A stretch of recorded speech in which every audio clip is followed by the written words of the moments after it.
Bos, karena saya tanya, siapa anggota legislatif perempuan yang eksis? Yang Anda kenal misalnya? Kan Krisdayanti kan gue yakin lo kenal bukan karena dia. Terus Desi Ratnasari.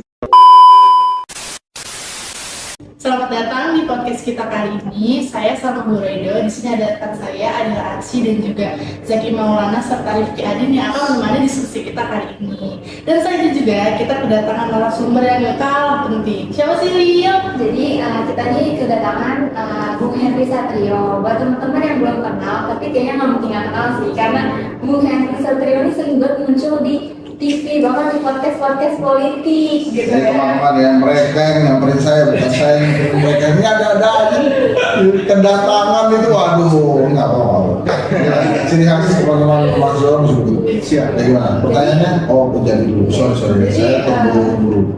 Secara singkat nih, saya jelasin backgroundnya Bung Henry ini. Jadi Bung Henry ini dikenal sebagai Bung Hensa, merupakan pengamat politik dan juga pendiri dari lembaga survei Kedai Kopi pada tahun 2014. Nah, apa itu Kedai Kopi? Lembaga kajian diskusi opini publik Indonesia. Kelompok diskusi dan kajian opini publik. Jadi Bung Henry ini selain Jadi jadi kita emang sengaja bikin mereka deg-degan.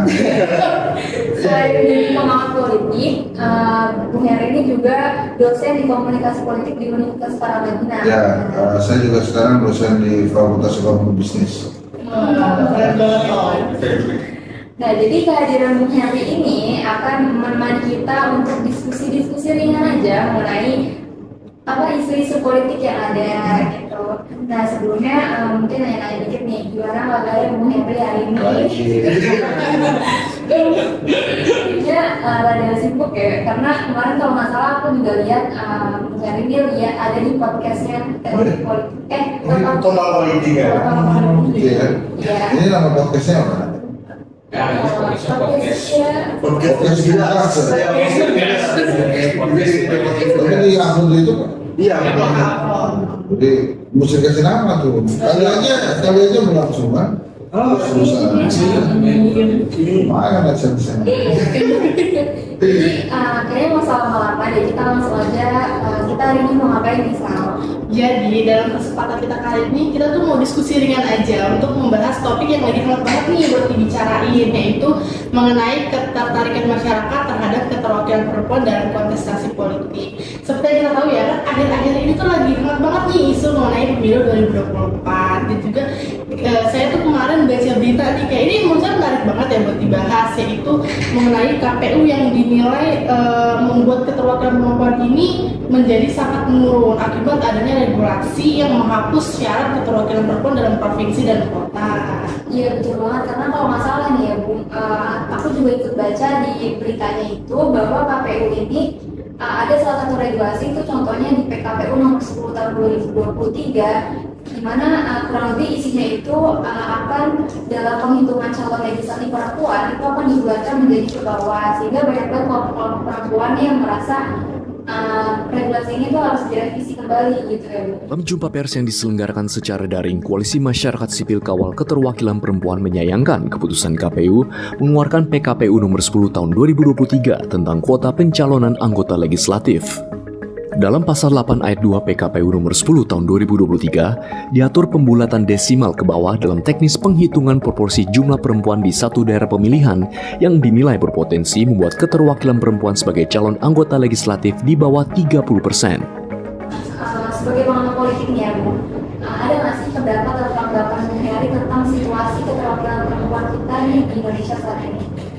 Ya kalau sesuai dengan regulasi memang kan sudah terpenuhi, tapi menurut saya mesti perlu ditingkatkan. Jadi artinya kan dari mulai pendaftaran itu caleg-caleg perempuan harusnya lebih banyak ya, dibandingkan dengan rules yang ada, karena kan nanti mereka harus bertarung. Jadi kalau misalnya ada aturan 20% kemudian partai politik masangnya 20%, ya kemungkinan pada saat keterpilihan itu akan menurun tuh, karena kan mereka harus bersaing dengan caleg-caleg lainnya.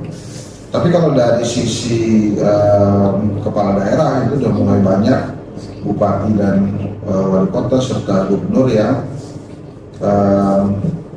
perempuan gitu ya. Bahkan beberapa sukses juga 2-3 kali, ya bukan 2-3 kali, 1-2 putarannya, 1-2 periode. Jadi menurut saya sebetulnya sudah ada peningkatan yang luar biasa dibandingkan zaman sebelum reformasi. Nah itu yang harus diingat. Jadi kalau kemudian harus dinaikkan ya dinaikin. Bahkan kan saat ini kita punya ketua DPR pertama perempuannya, Mbak Puan Maharani. Itu menurut saya juga udah sebuah langkah maju. Jadi yang tadi tanggapan lain, berarti situasi keterwakilan ini sudah lumayan meningkat daripada dibanding dari. Oh iya, dari tahun sebelumnya sudah meningkat, tapi menurut saya perlu ditingkatkan lagi itu karena nggak tahu nanti tolong dicek ya kan, kalau saya tidak salah jumlah perempuan masih lebih banyak dibanding laki-laki. Jadi kalau memang mau tingkatkan, saya setuju banget tuh. Tapi memang problemnya adalah bukan problem sih, tantangan. Terkadang banyak sekali perempuan yang memang menahan diri atau menjaga bicara tentang politik. Nah itu menurut saya mesti ditingkatkan aja kebiasaan dan keberanian untuk bicara politik. Berarti situasinya itu sebenarnya sudah cukup bagus ya Bu. Nah, ini selanjutnya nih pertanyaannya, kira-kira dari pendapat sendiri, gimana sih pandangan masyarakat terhadap keterwakilan perempuan nih? Maksudnya masyarakat ini tertarik nggak kira-kira sama wakil-wakil yang perempuan? Dengan banyaknya yang sudah terpilih ya, menurut saya masyarakat nggak masalah tuh. Jadi dari hasil survei kedai kopi pun tentang memimpin perempuan masyarakat juga nggak masalah. Hanya memang dilihat saja siapa yang bisa lebih kinclong gitu ya. Dari menteri, bupati, wali kota, bahkan presiden yang punya perempuan, sekarang ketua DPR perempuan. Menurut saya sih penerimaan masyarakat terhadap peran perempuan di politik itu sangat baik ya. Anda diam aja. Ada sekian Oke. bisa masuk. Jadi menurut Anda gimana? Kalau menurut saya pribadi sih lebih pada penekanan dari KPU sih. Apa belum bisa KPU? Jadi kan di dalam awalnya kan diregulasi di Undang-Undang Nomor 22 tahun 2007 tentang pemilihan umum sampai sekarang di Perpu Nomor 1 tahun 2022 kan. Itu kan bicara tentang penyelenggaraan pemilu bahwasannya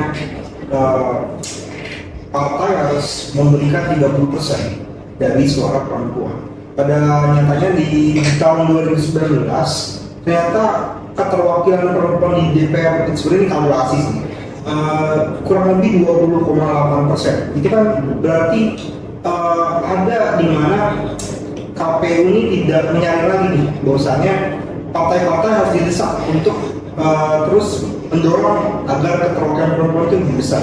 Iya, karena kalau masuk ke sana, ini saran gue nomor 1, kalau mau masuk TV jangan jauh.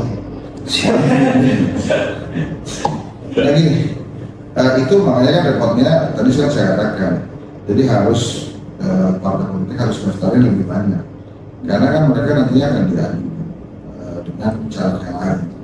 Masalahnya juga nyari calon anggota legislatif yang perempuan itu juga nggak mudah, gitu ya. Jadi PR-nya banyak sih. Jadi saya membela KPU.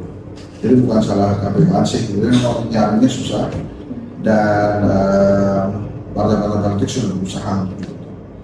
Makanya menurut saya sekarang bukan hanya tingkat keterwakilan yang kita harapkan tinggi, tapi juga keinginan berpartisipasi dalam politiknya juga harus lebih tinggi dan bagaimana mempromosikan diri sebagai calon anggota legislatif.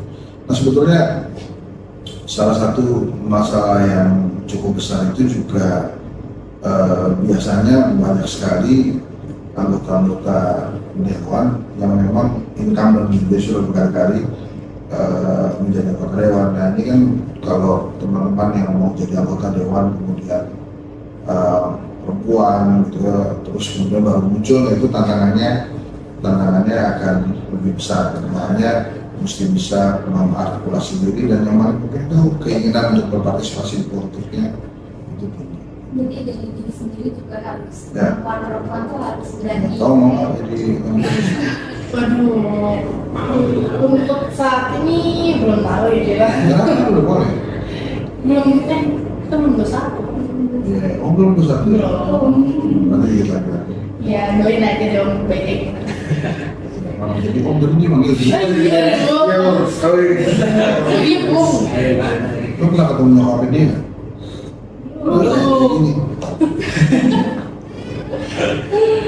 Jadi mungkin tapi ada beberapa nih ya. Sorry, agak awal dikit. Jadi ada beberapa nih ya. Dari survei ada beberapa juga yang merasa bahwa keterwakilan perempuan ini sebenarnya kalau dibandingkan sama negara-negara lain tuh jauh ya. Maksudnya di Indonesia sendiri tingkatnya tuh masih bagus, cuma kayak kurang gitu menurut survei gitu. Kira-kira ada nggak sih yang melatar belakangi pandangan masyarakat tuh kenapa sama perempuan tuh kayak kurang aja gitu? Kalau misalnya lihat pemimpin perempuan tuh ada. Ya itu mungkin karena budaya ya dan masih patriarki gitu kan. Tapi menurut saya sih penerimaannya saat ini sudah mulai bagus dan paling penting itu tadi ditingkatkan aja. Toh masyarakat nggak pernah alergi terhadap pemimpin perempuan kan. Di sejarah-sejarah juga banyak ada sama Hayati ada Cibulan dan lain-lain. Jadi sebetulnya kalau untuk itu masyarakat nggak masalahnya banyak aja dan pada saat masuk ke dalam circle anggota legislatif ya mesti eksis juga. Sekarang saya tanya siapa anggota legislatif perempuan yang eksis yang anda kenal misalnya kan? Saya ini kan gue yakin lo kenal bukan karena dia. Terus Desirana Sari gitu kan jangan. Tapi kan ada beberapa tokoh-tokoh perempuan yang menurut saya juga bagus sekali. Anda mau ngomong apa? Nanti paling tadi juga ngomongin soal latar belakang tadi kan udah di-mention budaya gitu sama mungkin kayak tadi sebenarnya sebelumnya udah di-mention dari perempuannya itu sendiri untuk maju cuman kayak dalam dunia politik sendiri maksudnya kalau untuk mungkin nomor muda kali ya kayak teman-teman ini maksudnya ada pengaruh juga nggak sih kayak skeptis sama politik gitu apalagi kan kebetulan mahasiswa politik. Nah, maksudnya secara perempuan yang melihat tahu politik dan tahu dunia politik itu bisa kasih mempengaruhi mereka untuk kayak tergerak gitu untuk involve dalam dunia politik itu sendiri. Bisa. Pertanyaannya ngerti jawaban bisa ya. Gue nanya kesini aja nggak bisa. Itu belum dijawab. Enggak kalau lu apa-apa aman. Apa ya? Gimana tuh menurut kamu tuh? Kan ada kritikan tuh. Jadi kalau gimana caranya meningkatkan kalau memang si perempuan yang memahami komunitas politik itu harusnya bisa masuk tuh sekarang apa? Nggak ada jadi itu kira-kira. Iya, kira-kira begitu. Misalnya, apakah ada sentimen atau misalnya ada mungkin dari apa ya dari kanan dunia karena secara sejarah kan kita politisi secara yang tinggi lah bisa presiden ya kan maksudnya dari sejarah kan kita presiden yang perempuan baru satu gitu misalnya kayak atau misalnya ketua DPR perempuan gitu kan mungkin ada nggak sih sebenarnya politisi-politisi yang selain tadi kesejahteraan artis gitu atau sebenarnya yang kayak emang eksis gitu karena dari saya sendiri jujur kurang mengetahui gitu misalnya kayak ada politisi perempuan di luar sana gitu Banyak lah, menteri-menteri kan banyak terus kemudian anggota dewan juga banyak di PKS ada beberapa nama dari dia lain terus ada Neti Aher di PD Perjuangan ada Mbak Kiki terus di Nasdem juga ada jadi banyak juga sebetulnya. Hanya memang karena saking banyaknya itu sebut-sebut tokoh pemainnya yang muncul namanya kayak Krisdayanti jadi misalnya memang sudah punya tokoh pemain lebih dulu sebelum masuk ke ranah politik. Oke. Ini make sure benar-benar kita mau bilang. Oke. Menurut Bu Kendi juga nih kan karena dia sekarang juga udah menuntut cukup banyak gitu ya perempuan yang ada di parlemen gitu. Menurut Bu Kendi sendiri apakah mereka yang di parlemen itu sudah cukup mewakili aspirasi perempuan gitu dalam kebijakan yang mereka buat gitu? Menurut lu berdua gimana? Kayak contohnya masalah cuti melahirkan. Iya, cuti melahirkan bukan yang lagi hangat banget juga tuh buat dibicarakan. Menurut kamu gimana? Kalau Kalau menurut saya sih ya kurang sih menurut kita. Maksudnya Maksud itu hadir yang kebijakan cuti melahirkan itu juga ramai, tapi kok makin kesini makin redup gitu. Oh. Belum apa ya, nggak diangkat lagi gitu. Saya juga emang kurang mengikuti kebijakan itu gitu. Jadi saya kurang tahu nih finalnya itu seperti apa. finalnya kan sudah diputuskan. Di undang-undang cipta kerja kan. Iya, makanya saya juga. Tapi ya itu mesti teman-teman perempuan itu juga mesti berhati-hati dalam menyikapi aturan itu. Jadi mungkin nggak banyak kemudian pengusaha yang akhirnya mau terima perempuan, karena kan dia boleh cuti 6 bulan tuh. Dan ini kan masih mahasiswa, biasanya kalau ada interview pekerjaan dia akan nanya tuh apa rencana 2 tahun sampai 5 tahun mendatang. Itu interview wajar tuh nih. Sebetulnya si HRD itu mau tahu kamu itu punya planning lain nggak selain mengabdi bekerja di sini. Misalnya Awan selalu bilang ya abis ini saya mau S2, hampir pasti kecil kemungkinan kamu diterima. Karena si HRD ini males kan kalau mesti ganti orang. Apalagi sekarang pertanyaannya lebih banyak kayak udah pacar belum? Kenapa pertanyaan itu? Terutama untuk perempuan, untuk memastikan dia bakal deket nggak nih mau merit. Dan biasanya kan kalau ada pertanyaan begitu tuh udah senang tuh jawabnya. Oh iya ada sih gitu. Terus mau merit dalam waktu dekat. Sekarang sih belum ya, mungkin 2-3 tahun lagi. Nah itu hati-hati karena pasti HRD juga ngitung tuh 2-3 tahun. Habis itu dia akan cuti melahirkan pasti kan. Anggaplah setelah nikah, cuti nikah terus dia 2 tahun, terus dia akan cuti melahirkan 6 bulan. Nggak pasti. Gitu. Nah itu memang dalam bekerja kalian harus pikirkan itu. Walaupun saya senang ya kalau ada cuti melahirkan, karena memang si ibu kan harus breastfeed anaknya tuh 6 bulan. Tapi mungkin di dalam dunia bisnis agak pengembangan atau pertimbangannya banyak dan begitu. Nah itu sih kalau menurut saya kebijakan yang berpihak ke perempuan tuh sudah sangat baik dan bagus gitu ya. Mbak Puan menurut saya memahami betul kebutuhan dari kaum perempuan, sehingga memang banyak kebijakan yang mengarah ke sana. Tapi memang peraturan itu kan menurut saya tidak akan menyenangkan semua pihak. Memang harus ada kompromi-kompromi dari setiap kebijakan. Kalau kebijakan yang ini memang komprominya akan cukup banyak. Jadi nanti kalau interview hati-hati juga. Kalau mau diterima, enggak saya nggak punya apa-apa, saya mau berkarya di sini, mau itu aja. Ya. Dan juga nih, menurut Bu Hendri sendiri, Bu Hendri melihat sebagai pengamat politik ini, kira-kira potensi dan keuntungan untuk mewakili aspirasi ini kira-kira seberapa pentingkah keterwakilan perempuan ini? Penting ya, karena kan yang mengerti perempuan kan yang perempuan nih, sehingga pasti banyak kebijakan-kebijakan yang bisa dihasilkan atau diperjuangkan oleh anggota legislatif dan perempuan juga. Nah ini saya terus terang, ini mohon maaf kalau ada salah-salah kata ya, saya kurang memahami itu, tapi menurut saya kehadiran perempuan di jajaran anggota legislatif itu tinggi. Nah kenapa kemudian masih kecil aturannya 30%? Karena untuk memenuhi kuota itu juga banyak partai politik tuh berusaha keras banget sampai akhirnya udah deh yang penting ada namanya. Karena kan mencari yang ingin berkontribusi politik tuh ya tough juga gitu. Apalagi once lo udah married terus mesti ngobrol sama laki lo kan, kalau laki lo politisi sih nggak apa-apa. Atau suami kamu tuh kepala daerah, bahkan kadang-kadang sudah diajak untuk maju.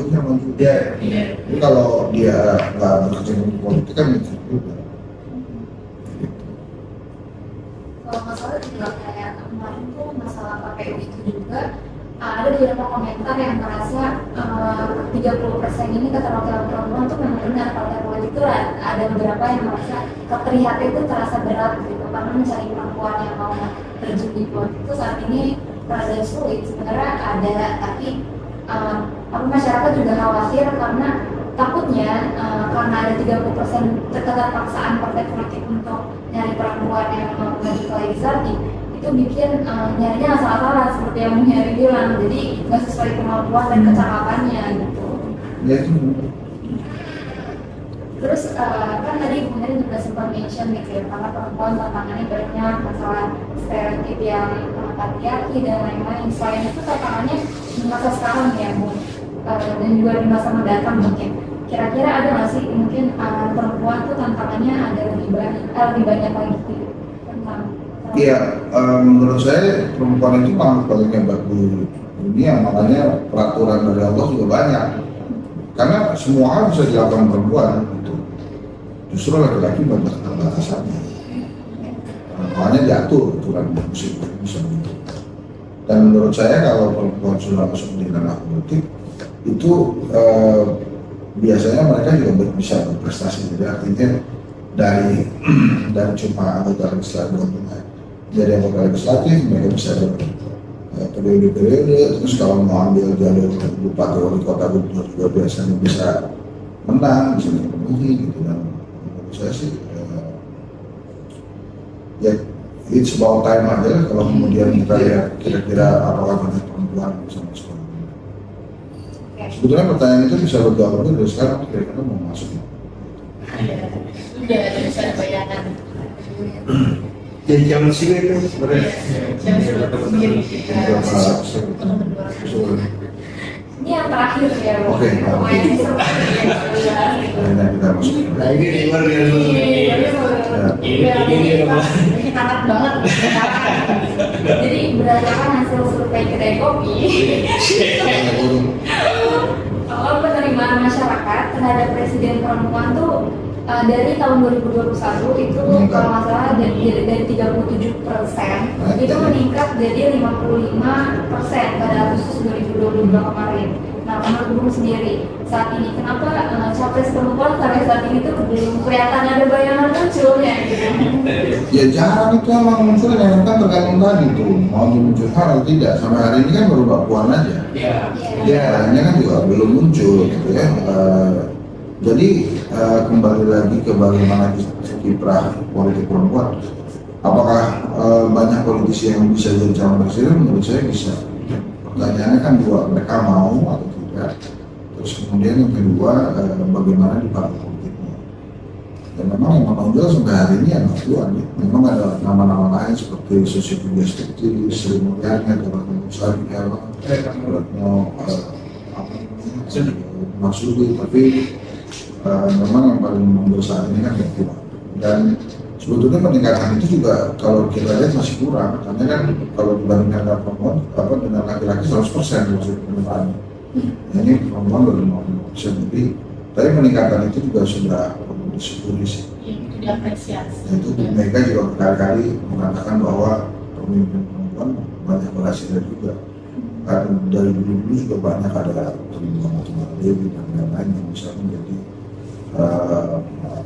pemimpin sebuah negara. Kan bahkan Ken Dedes itu kan melahirkan negara itu tidak kalah perannya mesti. Mungkin dari Zaki atau Adi ini ada Ini kan tadi kan juga sebenarnya untuk penerimaan sudah bagus sih. Cuma berarti kan kalau capres atau cawapres itu kan mungkin ada soal image kali atau soal masyarakat yang penerimaan. Jadi sebenarnya apakah itu juga bermain gitu? Karena kan sekarang tadi kata Bung sendiri yang baru muncul juga Mbak Puan atau misalnya yang mantan menteri kita tuh yang memang udah tanda petik terkenal lah. Berarti ada konsiderasi sendiri nggak sih dari partai politik bahwa selain harus capable dalam ilmu politiknya, apakah kayak concern dari image perempuan itu sendiri yang jadi apa ya di alasan partai politik untuk hesitant lah untuk memajukan calon capres perempuan gitu. Ya kalau menurut saya sih tergantung dari si partai politik itu sendiri. Misalnya siapa ya, PSI kan ada Grace, dulu ada Samara, itu mereka juga semua berpotensi. Per hari ini memang baru Mbak Puan aja, karena yang paling mungkin celong ya Mbak Puan. Yang lain-lain kan ada Mbak Yeni misalnya, mungkin nama-nama seperti itu. Jadi lagi-lagi kalau menurut saya sih sebuah time aja. Di Amerika kan juga kali pertamanya punya wakil presiden yang perempuan, Enggak. Jadi menurut saya sih akan dibawa ini. Tapi kan itu bisa kita lihat juga dari zaman kita SD kan yang jadi ketua kelas ada laki-laki, ada perempuan, dan biasanya perempuan tuh kalau ketua kelas, terus ketua OSIS begitu. Ada laki-laki, ada perempuan, tapi makin lama kan makin jarang tuh muncul gitu. Pas ketua senat biasanya udah dominan laki-laki. Kalau ketua OSIS masih ada yang perempuan, mungkin karena yang cowok-cowok kan benar-benar juga. FDP aja bahkan gue juga untung aja jadi ketua OSIS itu cuma setahun deh. Iya, itu setahun ya, Bang. Cukup setahun aja, saya nggak mau nambah. Itu karena masa-masa jadi ketua OSIS itu ternyata mesti cari bos. Gitu. Itu gue agak-agak itu. Jadi nah makin lama kan makin sedikit di jajaran BEM atau di jajaran sekarang apa ya, majelis permusyawaratan mahasiswa Itu MPM jadi kayak DPR. nah itu kan juga para perempuannya sedikit, mulai didominasi pasti oleh laki-laki. Perempuannya biasanya mencari PK. Di PK waktu angkatan gue yang terbaik juga perempuan. Tapi kalau selama kuliah tuh BEM-nya nggak ada laki-laki semuanya, dan biasanya maju itu selalu laki-laki juga. Karena kan dimulai dari mahasiswa. Kalau di SMP, SD, SMP, SMA tuh perempuan-perempuan sudah banyak berani nonjol. Kalau misalkan nih kita melihat bagian dari mereka yang bilang tinggal tunggu waktu aja perempuan gitu. Tapi ada nggak sih bayangan di tahun pemilu 2024 nih kira-kira ada nggak perempuan-perempuan yang akan maju jadi capres? Saya rasa sih akan ada ya. Ini kan para menteri juga sudah mulai banyak yang perempuan dan Kim Jong Un selama itu berhasil.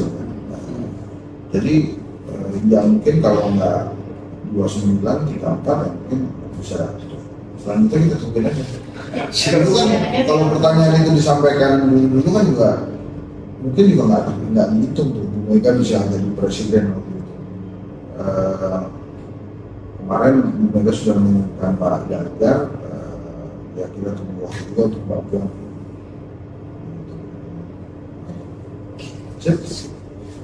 Baik teman-teman semua, kita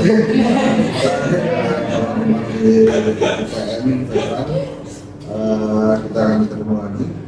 Jadi kalau teman-teman mau kesini, salam buat Bapak Ibu dosen yang di sana. Terima kasih atas tugasnya luar biasa. Karena ini juga luar biasa semua. Terima kasih. Assalamualaikum warahmatullahi wabarakatuh. Jadi dari pembahasan yang tadi dijelaskan oleh Bung Heri dan teman-teman semua ini, kira-kira sebenarnya tuh ketertarikan masyarakat tuh udah mulai meningkat banget jauh daripada masa-masa sebelumnya ya, mengenai keterwakilan perempuan. Jadi diskusi ini tuh sebenarnya cukup menarik, tapi ada beberapa hal yang dilihat permasalahannya juga cukup kompleks dari perempuan sendiri atau dari regulasi-regulasi yang ada. Tapi kalau kita lihat dari situasi sekarang itu sudah dijelaskan juga di mana tantangan yang dihadapi perempuan dan juga menggambarkan bagaimana situasi perempuan sehingga sampai saat ini capres ini juga sepertinya mungkin akan ada muncul lagi gitu. Tapi selain itu juga sebenarnya partisipasi perempuan itu kan pentingnya. Iya, betul banget. Keterwakilan perempuan ini emang benar-benar sangat penting ya, apalagi di lembaga legislatif. Iya, betul. Yang betul ya. Lo penting nggak? Penting sekali. Kenapa penting? Karena setiap apa yang dicurahkan oleh manusia itu penting. Iya, betul. Iya. Coba menurut lo penting nggak? Penting karena kepentingan itu kan sebenarnya banyak ya, untuk kayak di untuk mewakilkan rakyat itu kan rakyat banyak dari golongan juga, tapi kita juga bisa dilihat dari ya gender juga, karena perempuan itu kan juga ada haknya, ada hal-hal yang memang bisa dibilang berbeda dari laki-laki. Gak bisa digeneralisasiin peraturan itu buat semua orang gitu, harus ada kayak hak-hak yang memang diperjuangkan gitu. Kalau menurut Zaki gimana? Zaki Tentang apa? tentang Perempuan tuh. Ya, jadi Jadi sebenarnya partisipasi perempuan dalam dunia politik itu sangat penting, apalagi dalam representasi dari rakyat itu sendiri ya.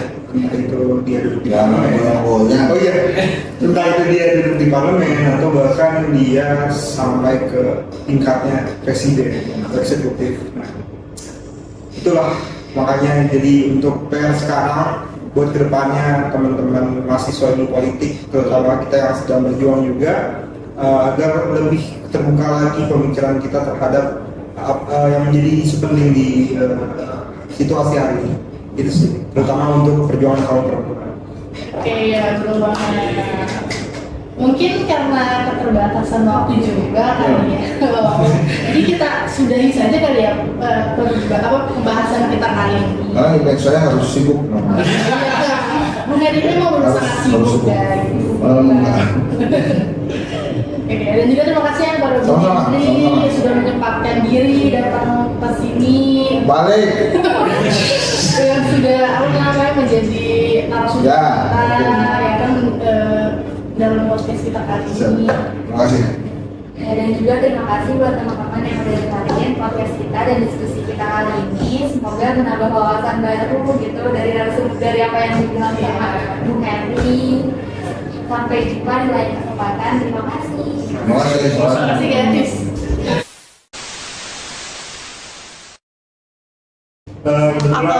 Kita berdoa. Jadi gua main apa? Iya, buat kamera Jadi, juga. Lo apa fungsinya? Penanggap. Penangkap dari omongan gue. Iya. Oh, iya siap. Gimana? Saya ngomong di sini kamu. Iya. Sip. Coba. Susah lagi nih pertanyaannya. Aduh, saya deg-degan tak. Jadi sih cuma kayak Nih ya, kalau misalnya gini, bagaimana masyarakat terhadap keterwakilan perempuan dalam politik? Saya nanya, menurut kamu gimana? Kamu kan perempuan, ngerti dari saya. Lah, iya. Gue gimana? Kan gue bukan cewek. Ya, menurut pandangan aja sebagai pengamat politik gitu. Om melihatnya tuh di situasi kayak gini tuh kayak gimana gitu. Susah pertanyaannya. Jangan lah. Ini udah Soalnya mulai ada direktur Telkom Polri mau kan Oke, Zaki kamu maju. tentang itu terserah dia itu topiknya. Oke ya.